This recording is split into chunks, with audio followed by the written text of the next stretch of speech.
இயேசுவே புகலிடம், நம் இயேசுவே புகலிடம். இயேசுவே புகலிடம், நம் இயேசுவே புகலிடம்.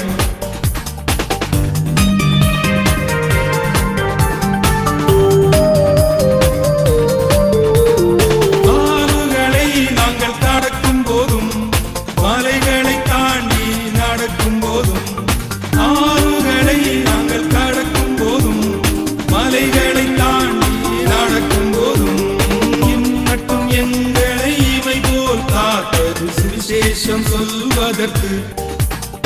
இயேசுவே புகலிடம், நம் இயேசுவே புகலிடம். இயேசுவே புகலிடம், நம் இயேசுவே புகலிடம். இன்றைக்கும் கூட விசுவாசிகளின் அதிகாரம் என்ற தலைப்பில் உங்களோடு சில காரியங்களை நான் பகிர்ந்து கொள்கிறேன். என்னோடு நீங்கள் திருப்பிக் கொள்ளலாம். எபிரேயர் அதில் 2வது அதிகாரத்தின் 3-4 வசனங்கள். முதலாவது கர்த்தர் மூலமாய் அறிவிக்கப்பட்டு பின்பு அவரிடத்தில் கேட்டவர்களாலே நமக்கு உறுதியாக்கப்பட்டதும் அடையாளங்களினாலும் அற்புதங்களினாலும் பலவிதமான பலத்த செய்கைகளினாலும் தம்முடைய சித்தத்தின்படி பகிர்ந்து கொடுத்த பரிசுத்த ஆவியின் வரங்களினாலும் தேவன் தாமே சாட்சி கொடுத்ததுமாயிருக்கிற இவ்வளவு பெரிதான ரட்சிப்பை குறித்து நாம் கவலையற்றிருப்போமானால் தண்டனைக்கு எப்படி தப்பித்துக் கொள்ளுவோம்? சபையே, விசுவாசியே, உங்களை பார்த்த ஆண்டவர் கேட்கிற ஒரு பெரிய ஒரு காரியம், இன்றைக்கு இவ்வளவு பெரிதான ஒரு ரட்சிப்பை குறித்து எந்த கவலையும் இல்லாதபடிக்கு தண்டனைக்கு நீங்கள் தப்பித்துக் கொள்வதற்கு எப்படி உங்களால் முடியும்? உங்களுக்கு தண்டனை கன்ஃபார்ம், உங்களுக்கு பனிஷ்மெண்ட் கன்ஃபார்ம். ஏன்னா ரட்சிப்பை குறித்த கவலை இல்லை. ரட்சிக்கப்பட்டவர்கள் அடுத்தது என்ன செய்யணும் அந்த கவலை இல்லை. வாழ்ந்து கொண்டிருக்கக்கூடிய நமக்கு தேவன் வைத்திருக்கக்கூடிய அதிகாரங்கள் நிறைய இருக்குது. வீட்டுக்குள்ள அதிகாரம் பண்ணுகிறோம், குடும்பத்துக்குள்ள அதிகாரம் பண்ணுகிறோம், கணவன் மனைவி இடத்துல அதிகாரம் பண்றோம், மனைவி கணவனிடத்துல அதிகாரம் பண்ண, பிள்ளைகள் பெற்றோரிடத்துல ரொம்ப அதிகாரம் பண்றாங்க. ஒரு காலத்துல பெற்றோர்கள் தான் பிள்ளைகளின் மேல அதிகாரம் பண்ணாங்க. இந்த அதிகாரம் என்பது ஒருவர் மேல நாம் காட்டக்கூடிய அன்பு அல்ல, ஒருவர் மேல நாம் காட்டக்கூடிய முழு கம்ஃபர்ட். முழுசா அவங்களுக்கு மேல நம்ம ஒரு அட்வான்டேஜ் முழுசா நம்ம அதை எடுத்துடுறோம். அவங்க மேல நம்ம ஒரு உரிமையை கொடுக்கிறோம். அந்த உரிமைக்கு தக்கதாக நாம் அவங்களை என்ன செய்கிறோம்? அதிகாரம் பண்ணுகிறோம். இயேசுவை சொந்த இரட்சகராய் ஏற்றுக்கொண்டவர்களுக்கு அவர் நிறைய அதிகாரங்களை தந்திருக்கிறார். அப்படிப்பட்ட அதிகாரங்களை குறித்து இங்கே பார்க்கும் பொழுது நீங்கள் முதலாவது கர்த்தர் மூலமாய் அறிவிக்கப்பட்டதை கேட்டீங்க. அதை அவரிடத்தில் கேட்டதில் நமக்கு உறுதி கிடைத்தது. சபைக்குள்ளே வந்துட்டோம், இந்த சபைக்குள்ளே வந்துட்டோம், வந்து ஆண்டோடைய வார்த்தையை கேட்டுட்டோம், நமக்குள்ள ஒரு மாற்றம் வந்து விட்டது. நமக்குள்ள ஒரு மாற்றம் வந்துட்டு மனம் திரும்புதலுடைய நிச்சயத்தை பெற்றுக்கொண்டோம். அப்போ ரட்சிப்பின் அந்த சந்தோஷத்தை நீங்கள் உணர்ந்தவர்களாக வசனத்தின்படி என்ன செய்கிறீங்க? ஞானஸ்நானம் எடுக்கிறீங்க. ஞானஸ்நானம் எடுத்தாச்சு, சபைக்கு வாரீங்க, போகிறீங்க. ஆனால் தேவன் விரும்புகிறது உங்களை கொண்டு ஒரு தேவ திட்டத்தை நிறைவேற்றணும், உங்களை வைத்து இந்த சபையை பெரிதாக்கணும், உங்களை கொண்டு இந்த சபைக்குள்ள ஒரு பெரிய காரியம் நடக்கணும். ஆனால் நீங்கள் எப்படி இருக்கீங்க? அந்த ரட்சிப்பை குறித்து கவலை இல்லாதவர்களாக, நமக்கு இது ஒரு கடமையை போல நீங்கள் என்ன செய்கிறீங்க? சபைக்கு வாரீங்க, போகிறீங்க. இது ஒரு கடமை மாதிரி ஆயிடுச்சு. அப்போ இந்த கடமை மாதிரி இருப்பதனால உங்களுக்கான அதிகாரத்தை சத்துரு எடுத்துக்கொண்டான்.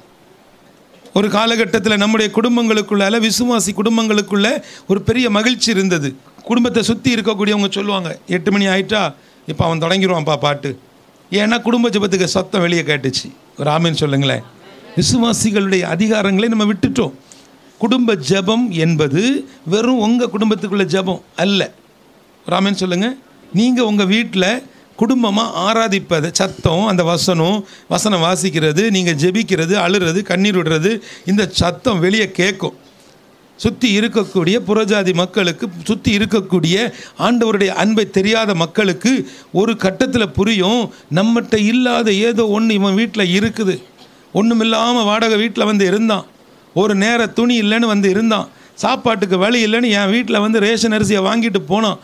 ஆனால் இன்றைக்கு நான் இப்படியே இருக்கிறேன். ஆனால் அவன் நல்லா இருக்கிறான், அவன் கார் வச்சுருக்கிறான், அவன் பிள்ளைகள் எல்லாம் சந்தோஷமாக இருக்கிறாங்கப்பா. கொரோனா வந்தால் கூட பயப்பட மாட்டேங்கிறான், எல்லாருக்கும் அரிசி எடுத்து கொடுக்குறான், எல்லாருக்கும் முகத்தில் மாஸ்கை போட்டுட்டு எல்லாருக்கும் கொண்டு போய் ஹெல்ப் பண்ணுறானே. அப்போ என்னை விட இவனுக்குள்ளே ஏதோ ஒன்று இருக்கிறது. புரியுதா உங்களுக்கு? நான் சொல்கிறது பழைய கதை, பழைய நாட்கள். இப்போ அப்படி இல்லை. நாம் தான் ஜெபிக்கிறதே கிடையாது. காலையில் எழுந்தும்போதே ஒத்த கையில் மொபைலை தூக்கிட்டே தானே பாத்ரூம் போடுறோம். இந்த ரெஸ்ட் ரூமில் கூட உட்காந்து என்ன பார்த்துட்ருக்குறாங்க? ரீல்ஸ் பார்த்துட்ருக்குறாங்க. விசுவாசிகளாகிய நாம் நமக்கான அதிகாரங்களை மறந்து, நமக்கான அடையாளங்களை மறந்து நாம் இப்படிப்பட்ட சின்ன சின்ன காரியங்களில் சிக்கி கொண்டோம். முதல்ல சொல்லுவாங்க, ஐயா சின்ன சின்ன நியூஸ் எல்லாம் பார்ப்பேன். அப்படியா? அப்புறம் சொல்லுவாங்க, ஏதாவது சிரிப்பு வந்தால் கொஞ்சம் நேரம் பார்ப்பேன், ஜோக்கு வந்தால் என்ன செய்வேன், பார்ப்பேன். அப்புறம் இப்போ ஒரு கட்டம் முடிஞ்சு போச்சு. இப்போ அவர் வாழ்க்கை ஜோக்காக இருக்குது, சிரிக்கிறாங்க எல்லாரும். வாழ்க்கை மாறி போச்சு. ஏன்னா இவர் எங்கே படுத்திருக்கிறாரு?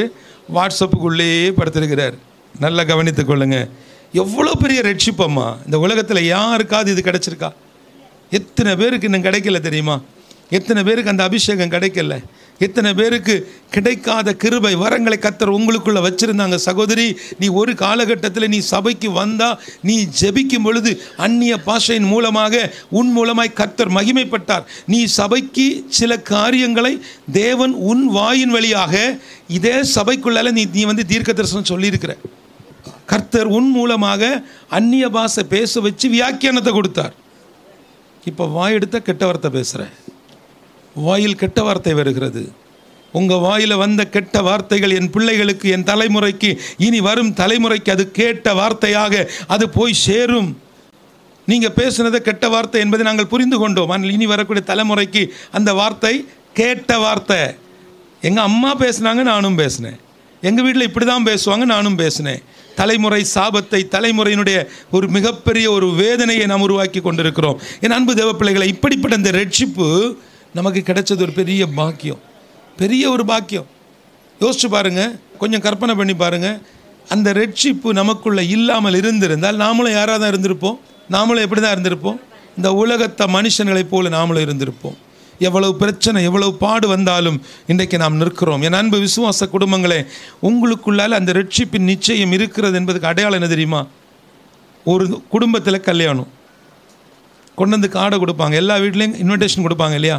இன்விடேஷன் கொடுத்துட்டு கல்யாணத்துக்கு கண்டிப்பாக வாங்கன்னு சொல்லிட்டு போயிடுவாங்க. ஆனால் கிறிஸ்துவின் பிள்ளைகளுடைய வீட்டில் மட்டும் கல்யாண காடை கொடுத்துட்டு கல்யாணத்துக்காக ஜெபித்து கொள்ளுங்க, நிறைய தேவைகள் இருக்குது, ஏசப்பா அற்புதமாக சந்திக்கணும், என் பிள்ளை திருமணத்துக்காக ஜெபம் பண்ணுங்கம்பாங்க. ஏன் சொல்கிறாங்கன்னு தெரியுதா? ஏன்? அதுதான் ரட்சிப்பின் சந்தோஷம், அதுதான் அந்த ஒரு நிறைவு. அவங்களுக்கு தெரியும், இவங்கள்ட்ட சொன்னால் இவங்க ஜெபிப்பாங்க. அப்போ அந்த ஜெபத்தினுடைய வல்லமை வெளிப்படுகிறது. என் அன்பு தேவ பிள்ளைகளே, நீங்கள் இந்த ரட்சிப்பை குறித்த ஒரு கவலையும் உங்களுக்கு இல்லை, ஒரு கவலையும் இல்லை. ஒருவேளை உங்களுக்கு கவலை இருக்குது, பிரதர், எங்களுக்கு கவலை இருக்குது அப்படின்னா இன்றைக்கு ஒரு அஷூரன்ஸ் எடுங்க, ஒரு உறுதிக்கு வாங்க. நம்மிடத்தில் ரட்சிப்பு இருக்குது, ரட்சிப்பு உள்ளே இருக்குது. ஆனால் அதை நீங்கள் என்ன செய்யலை? ப்ராக்டிஸ் பண்ணலை, மற்றவர்களுக்கு சொல்லலை, மற்றவர்களை குறித்து யோசிக்கலை. ஏழைகளுக்கு உதவுறது பெரிய காரியம், அரிசி கொடுக்கறது பெரிய காரியம், ஹெல்ப் பண்ணுறது பெரிய காரியம்தான். ஆனால் அதன் மூலமாக ரட்சிப்பு போகிறோன்னு நினச்சிடாதீங்க. அப்படின்னா இந்நேரம் இந்த உலகம் ரட்சிக்கப்பட்டிருக்கணுமே. உதவி செய்கிறோம் இல்லையா? நம்மகிட்ட ஒன்றும் இல்லைனாலும் ஓடி போகிறோம்ல, அதுதான் பெரிய விஷயம். ஆனால் அதன் மூலமாக ரட்சிப்பு போகிறோன்னு நினச்சியாதீங்க. அதன் மூலமாக ரட்சிப்பு போகிறாது. அது வந்து உதவி, இரக்கம். It's like a humanity. அது ஒரு மனிதாபிமானம். அது யாருக்கு வேணாலும் நம்மளால் செய்ய முடியும். ஆனால் நீங்கள் யோசிக்க வேண்டிய காரியம், உங்களை விட சிறந்தவர்கள், உங்களை விட பெரியவர்கள், உங்களை விட சம்பாதித்தவர்கள், உங்களை விட நல்ல வசதியில் சிறந்தவர்கள், மகளே உன்னை விட அழகான நிறைய பேர் உலகத்தில் இல்லை. பெரிய கனவுகளோடு இருந்த நிறைய பேர் இங்கே இல்லை, நிறைய பேர் இல்லை. 2030 குறித்த பெரிய தரிசனங்களை சுமந்த அநேகர் இன்றைக்கு இல்லை, 2020 போயிட்டாங்க. ஆனால் நீங்களும் நானும் என்ன விசேஷித்தவங்க? அப்படி என்ன ஸ்பெஷல்? நம்ம அவருடைய திட்டம் இன்னும் உங்கள் மேலே இருக்குது. சகோதரனே, உன் மேலே இன்னும் அந்த திட்டம் இருக்குது.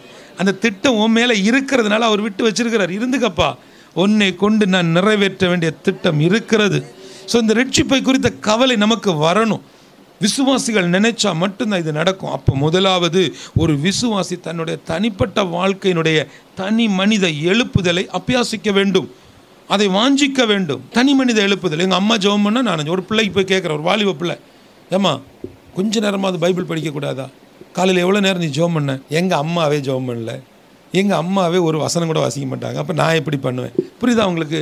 இது பெற்றோர் மேலே அவங்க போடக்கூடிய ஒரு பழியாக இருக்கிறது, அல்லது பெற்றோரை காட்டி கொடுக்கக்கூடிய ஒரு காரியமாக இருக்கலாம். நான் உங்களுக்கு என்ன சொல்கிறேன்னா, ஒவ்வொரு பிள்ளைகளும், ஒவ்வொரு பெற்றோரும், ஒவ்வொரு கணவன் மனைவி, தனி நபர், குடும்பத் தலைவர், குடும்பத் தலைவி, அந்த ஒவ்வொரு மனுஷனுக்குள்ளேயும் அந்த எழுப்புதல் உண்டாகணும். அப்படிப்பட்ட அந்த ஒரு தனி மனித எழுப்புதல் இன்னும் தரமாக நீங்கள் மாற்றுவீர்கள் என்று சொன்னால் உங்கள் சபைக்கென்று தேவன் கொடுத்த திட்டம் நிறைவேறும். தேவன் வாசல்களை திறப்பார். திரும்பவும் சொல்கிறேன், ஒரு ஸ்டெப்பை நீங்கள் எடுத்து வைக்காத பட்சத்தில் உங்களால் என்ன செய்ய முடியாது? எதுவுமே செய்ய முடியாது. ஒரு சின்ன ஒரு சம்பவம், மார்க் 2வது அதிகாரத்துக்கு வாங்க. இங்கே ஒரு திமிர்வாத காரனை குறித்த ஒரு காரியம் சொல்லப்பட்டிருக்கிறது. நல்லா கவனிச்சிடுங்க. அதாவது ஒரு விசுவாசிக்கான அதிகாரங்களில் சில காரியங்கள் இங்கே இருக்குது, சரியா? முதலாவது இங்கே சொல்லப்பட்டிருக்கிறது, அவர் மறுபடியும் கப்பர்நகூமுக்கு போனார். இயேசு வீட்டில் இருக்கிறார் என்று ஜனங்கள் கேள்விப்பட்டு உடனே வாசலுக்கு முன்னும் நிற்க இடம் போதாதபடிக்கு அநேகர் கூடி வந்தார்கள். அவர்களுக்கு வசனத்தை போதித்தார். உங்கள் வீட்டுக்கு வரக்கூடியவர்களிடத்தில் இருந்து வெட்டி கதை பேசுவதை விட்டுவிட்டு, சினிமா கதை பேசுவதை விட்டுவிட்டு, வீட்டில் உள்ள மருமகளை குறித்து பேசுவதை விட்டுட்டு, உங்கள் மகனை குறித்து பேசுவதை விட்டுட்டு, உங்கள் மனைவியை குறித்து, கணவனை குறித்த காரியங்களை பேசி அவர்களை எரிச்சல் ஊட்டாதபடிக்கு நீங்கள் வசனத்தை குறித்து பேச ஆரம்பித்தால் உங்கள் வீட்டை சுற்றி கூட்டம் கூடும். உங்கள் வீட்டுக்குள் வசனத்தை கேட்க ஆள் வரும். ஒரு ஆமேன்னு சொல்லுங்கள். யாராவது உங்கள் வீட்டுக்குள்ளால் ஐயா மூலமாக நீங்கள் உங்கள் வீட்டுக்குள்ளே, ஐயா எங்கள் வீட்டுக்குள்ளே வச்சு ஜபக்கூட்டம் நடக்குது, இல்லைன்னா என்ன சொல்லுவாங்க, வீட்டு ஜபக்குழு நடக்குது அப்படின்னா நீங்கள் பாக்கியம் பெற்றவர்கள். எழுதி வைத்து கொள்ளுங்க. இயேசு பிரசங்கிப்பதற்கு பேதுரு தன்னுடைய படகை கொடுத்தார். படகை என்ன செஞ்சார்? கொடுத்தார். பேதுரு பரிசுத்த வேதத்தினுடைய மெயின் ஹீரோ. பேதுருவை கொண்டு அவ்வளோ பெரிய ஒரு ரிவைவல் நடந்துச்சு. உங்கள் வீட்டை நீங்கள் திறந்து கொடுக்கும் பொழுது அதனூடாக பெரிய காரியங்களை கர்த்தர் செய்வார். பிரதர், எங்கள் வீட்டில் இருக்க இடம் இல்லை, ரொம்ப எங்கள் வீடு சின்ன வீடு, நாங்கள் உள்ளே உட்காரதுக்கு இடம் இல்லை, எங்கள் வீட்டில் சோஃபா இல்லை, எங்கள் வீட்டில் அதில். உங்கள் வீட்டில் இல்லைங்க, இங்கே இடம் இருக்கா? ஒரு அல்லேலூயா சொல்லுங்களேன். இங்கே இடம் இருக்கா? இங்கே இடம் இருந்தால் உங்கள் வீட்டுக்குள்ளே இடம் தன்னால் விரியும், அது எக்ஸ்டென்ஷன் தன்னால் நடக்கும். ஒரு அல்லேலூயா சொல்லுங்களேன். ஒரு காலகட்டத்தில் நம்ம எப்படி இருந்தோம்? இன்றைக்கி வாடகை வீடாக இருந்தாலும் தேவன் உங்களை வசதியாக வச்சுருக்காருல்ல. ஒரு வாடகை வீடாக இருந்தாலும் நீங்கள் சுதந்திரமாக இருப்பதற்கு வசதிகள் இருக்கிறது. அந்த வீட்டுக்குள்ளால உங்களுக்கு எல்லா சுதந்திரமும் இருக்குது. ஆனால் பரிசுத்த ஆவியானவருக்கு சுதந்திரம் இல்லை. தேவனை ஆராதிக்க முடியலை, ஜெபிக்க முடியலை. ஒரு அம்மா சொல்கிறாங்க, ஐயா சர்ச்சில் போனால் நல்லா ஜெபிப்பேன் ஐயா, நல்லா ஜெபிப்பேன், சர்ச் முடிஞ்ச பிறகு கூட 1 மணி நேரம் இருந்து ஜெபம் பண்ணுவேன் ஐயா, ஆனால் வீட்டில் என்னால் 10 நிமிஷம் கூட ஜெபிக்க முடியல. ஜெப ஆவி எனக்குள்ளே இல்லை. எனக்குள்ள ஜெப ஆவிக்காக ஜெபிங்கன்னு வந்தாங்க பெரியவங்க, என்னோட பெரியவங்க வயசில். நண்பு தேவ பிள்ளைகளே, நீங்கள் உங்கள் வீட்டுக்குள்ளால் விசுவாசிகளுடைய அதிகாரத்தில் முதலாவது காரியம், நீங்கள் முதல்ல ஜெபிக்கிறவர்களாய் மாறணும். நீங்கள் ஜெபிக்கிறவர்களாய் மாறும் பொழுது தான் அற்புதங்கள் நடக்கும்.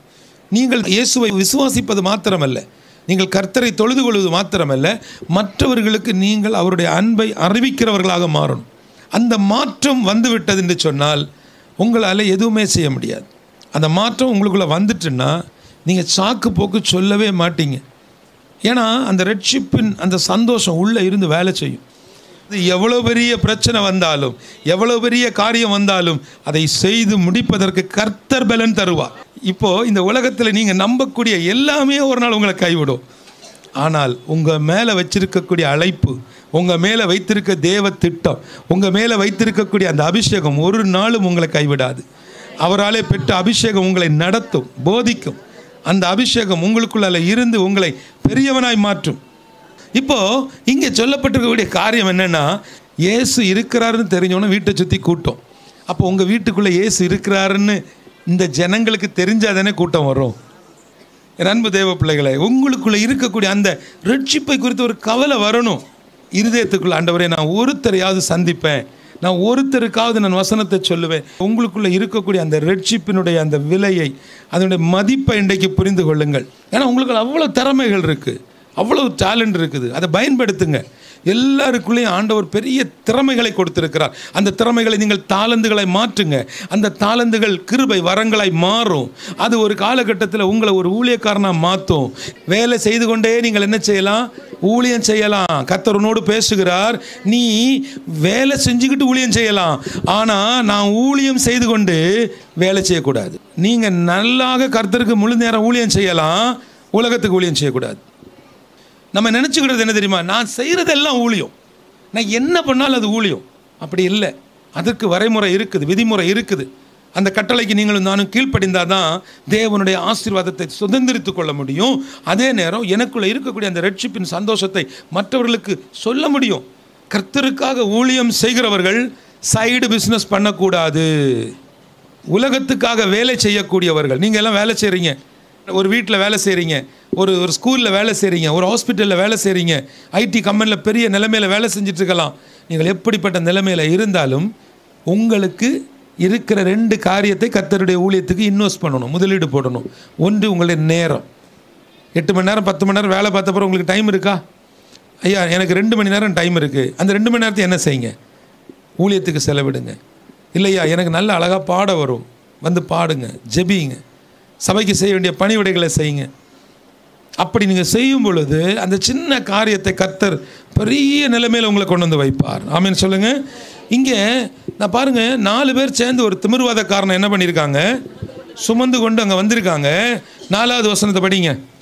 ஜனக்கூட்டத்தின் நிமித்தம் அவருக்கு சமீபமாய் சேரக்கூடாமல் அவர் இருந்த வீட்டின் மேற்கூரையை பிரித்து திறப்பாக்கி திமிர்வாதக்காரனை கிடக்கிற படுக்கையை இறக்கினார்கள்.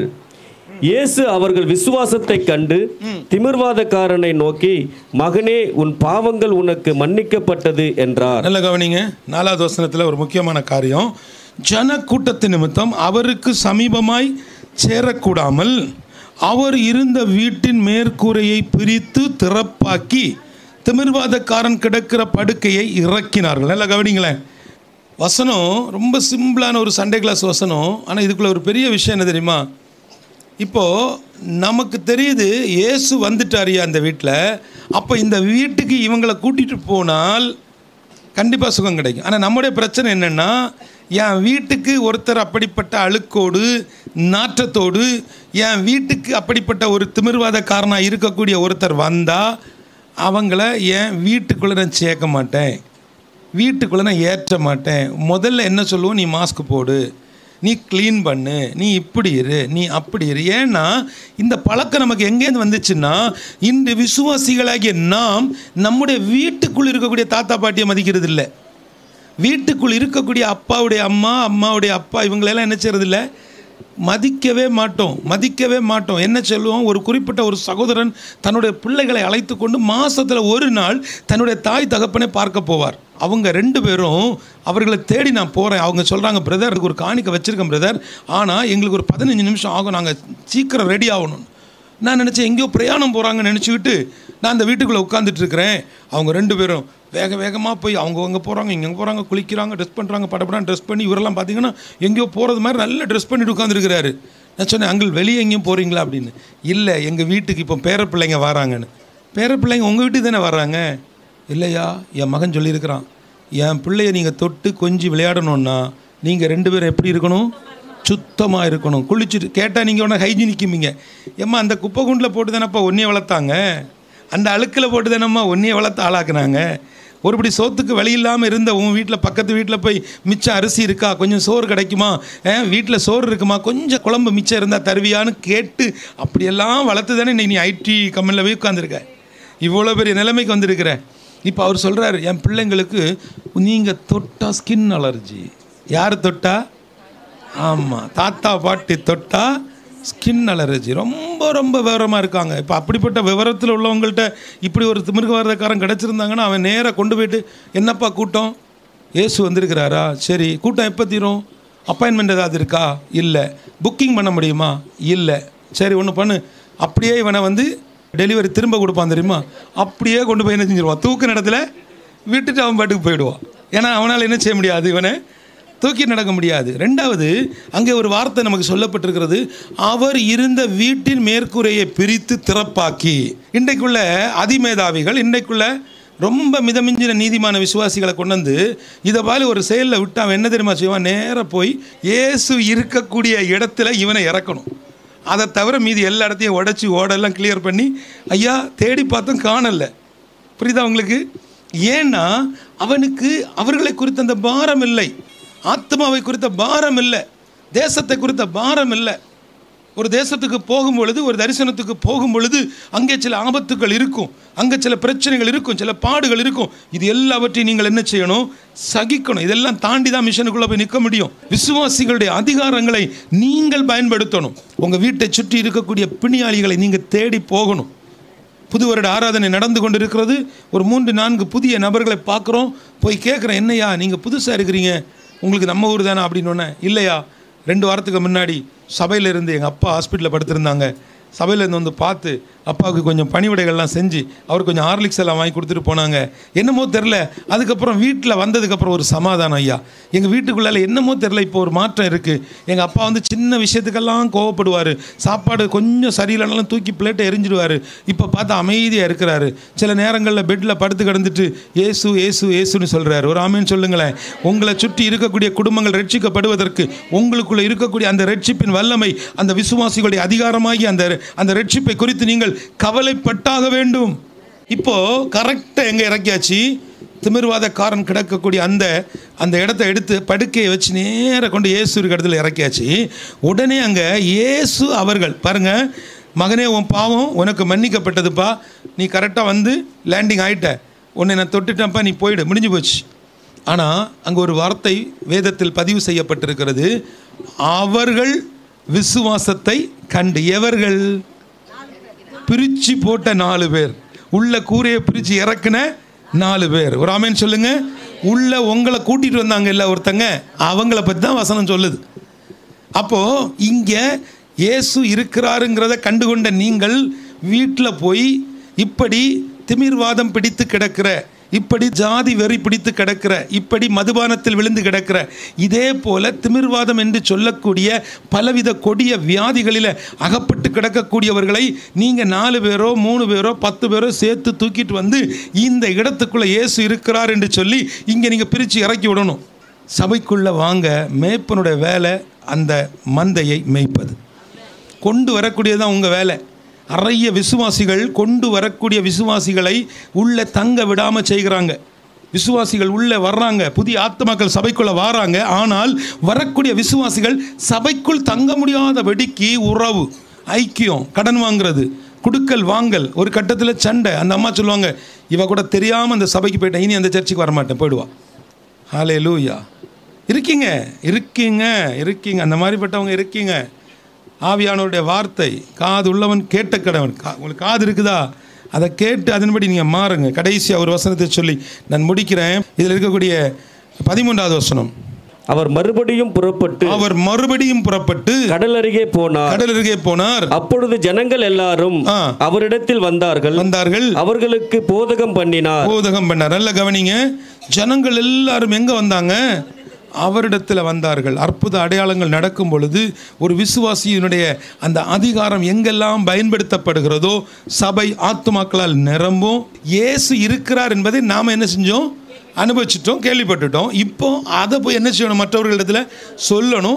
ஆவியானவர் உங்களுக்கு தருகிற வார்த்தை உங்களுக்குள்ளால இந்த சபைக்குள்ளே வந்தோம். அந்த ரட்சிப்பின் அபிஷேகம், அந்த ரட்சிப்பினுடைய அற்புதத்தை நீங்கள் புரிந்து கொண்டு இந்த ரட்சிப்பை மற்றவர்களுக்கு சொல்லணும். உலகத்தில் பாவியாகிய ஜனங்கள் அநேகர் சுற்றி திரிகிறார்களே, அவர்களை என்ன செய்யணும்? இந்த மந்தைக்குள்ளே கொண்டு வரணும். நம்ம ஜெபிக்கலாமா? எல்லாரும் கைகள் எடுத்து இருதயத்தில் வைங்களேன். இந்த இருதயத்தில் நீங்கள் வைக்கும் பொழுது நீங்கள் தேவனோடு தொடர்பு கொள்கிறீங்க, அவரோடு நீங்கள் ரீச் ஆகுறீங்க. ஆண்டவர் உங்களுடைய அந்த இருதயத்தினுடைய வாஞ்சைகளை பார்க்கிறார். இந்த இருதயத்துக்குள் அவர் இருக்கிறார், இந்த ஆலயத்துக்குள் அவர் வசிக்கிறார், அந்த பரிசுத்த ஸ்தலத்துக்குள் அவர் இருக்கிறார். இன்றைக்கு நாம் அவரை தொழுது கொள்ள இந்த இடத்துல வந்திருக்கிறோம். கர்த்தருடைய வார்த்தை உங்களுக்கு நேராக வந்து கொண்டிருக்கிறது. இயேசுவின் நாமத்தினாலே சகல கிரியைகளையும் நீ செய்து முடிக்க மட்டும் நான் உன்னை விட்டு விலக மாட்டேன், உன்னை கைவிட மாட்டேன் என்று சொல்லி கர்த்தர் சொல்லுகிறார். ஆண்டவரே, இந்த நாளில் இந்த சபைக்கு நீர் இடைப்பட்டதுக்காய் நன்றி. இதுவரை இல்லாத மாற்றத்தை கர்த்தர் தர வேண்டும் என்று சொல்லி ஜெபிக்கிறோம் அப்பா. உச்சம் தலை முதல் உள்ளம் கால் வரைக்கும் ஒவ்வொரு எலும்புகளுக்குள்ளையும், ஒவ்வொரு நரம்புகளுக்குள்ளையும், ஒவ்வொரு இரத்த நாளங்களுக்குள்ளையும் ஆண்டவரே உம்முடைய பரிசுத்த இரத்தம் கடந்து செல்லட்டும். சபைக்குள்ள ஒரு உயிர்மீட்சி உண்டாகியிருப்பதற்காய் நன்றி. ஊழியம் செய்ய வேண்டும் என்று சொல்லக்கூடிய ஒரு வாஞ்சை பெருகியிருப்பதற்காய் நன்றி. இயேசுவின் மூலம் ஜெபிக்கிறேன் நல்ல பிதாவே. ஆமென், ஆமென்.